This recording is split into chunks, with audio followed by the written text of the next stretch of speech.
Bonjour et bienvenue sur le podcast One Thing in a French Day. Aujourd'hui, mercredi 6 décembre 2023, cet épisode, le numéro 2306, s'intitule « Chez Rosalie, rue Campagne Première ». J'espère que vous allez bien et que vous êtes de bonne humeur. Je m'appelle Laetitia, je suis française, j'habite près de Paris et je vous raconte au travers de ce podcast un petit bout de ma journée. Vous pouvez vous abonner pour recevoir le transcript, le texte du podcast qui est disponible à 3 € par mois et qui est déjà un excellent moyen d'améliorer votre compréhension du français, ou bien la version enrichie à 5,90 € par mois pour donner une autre dimension au texte que vous écoutez grâce à des notes culturelles, des tournures de phrases utiles ou encore des photos quand il y en a. Tous les avantages de chaque version se trouvent expliqués sur le site du podcast onethinginafrenchday.com. D'ailleurs, c'est sur le site du podcast que vous pouvez suivre le calendrier de décembre qui est justement consacré à Montparnasse. Pour le recevoir gratuitement, il suffit d'entrer votre adresse email sur la page d'accueil du site onethinginafrenchday.com.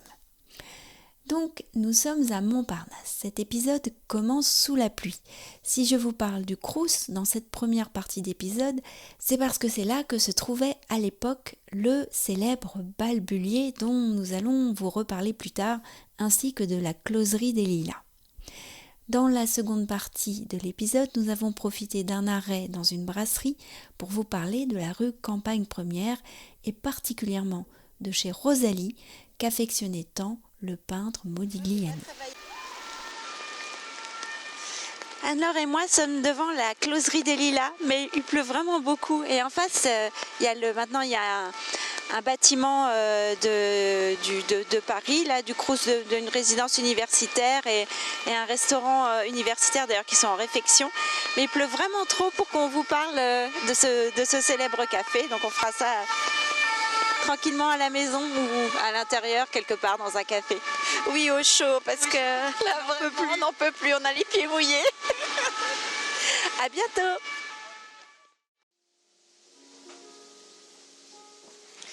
Alors voilà, nous sommes bien au sec avec Anne-Laure. Nous sommes dans une brasserie typiquement du quartier, chez Wadja, pour le déjeuner. Et donc j'en profite pour vous parler de chez Rosalie. Ça c'était rue de la Campagne Première au numéro 3, mais l'immeuble a complètement disparu. C'est un immeuble moderne fait de assez moche, béton, cailloux, ouais, des années 70, cailloux et tout, enfin dark.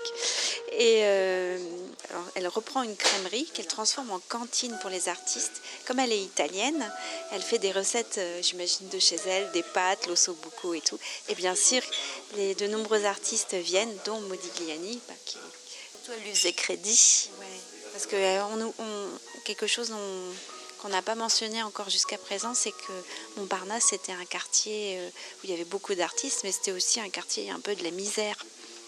Oui, c'est-à-dire qu'on voit les artistes, on voit ce quartier comme ça, foisonnant d'idées, et de fêtes et de choses comme ça. Mais en fait, la plupart de ces artistes-là vivaient dans la misère. Et c'était compliqué pour eux. Donc heureusement qu'il y avait des gens comme Rosalie, comme à la Rotonde, je ne sais plus son nom, qui faisaient crédit aux artistes. Qui les obligeait pas à consommer un café, ça suffisait, ils pouvaient rester des heures. Ça, c'est à la closerie. Oui, ça c'est la closerie, ils pouvaient rester des heures sans consommer et attendre éventuellement quelqu'un qui avait eu un peu plus d'argent, qui avait réussi à vendre quelque chose et qui allait payer la tournée. Donc Rosalie, ça devait être un sacré personnage et ça devait être important pour les artistes de pouvoir se réfugier là-bas et de pouvoir manger. Et il n'y avait que 4 tables dans sa cantine, donc c'était vraiment tout petit. On imagine l'ambiance. Voilà. Et on peut trouver sur internet une photo de Rosalie devant sa crèmerie restaurant. À part ça, ça devait être une très belle femme quand elle était jeune parce que le peintre Bogro en avait fait son modèle et j'aime pas spécialement ses peintures, mais disons que le modèle est beau. Bon, nous allons, maintenant que nous avons parlé de chez Rosalie, nous allons profiter de notre déjeuner rue de la Grande Chaumière. Bon appétit Anne-Laure. Merci, toi aussi. One Thing in a French Day, c'est fini pour aujourd'hui. Je vous retrouve vendredi avec Anne-Laure pour la suite de notre découverte du quartier de Montparnasse. À bientôt, au revoir.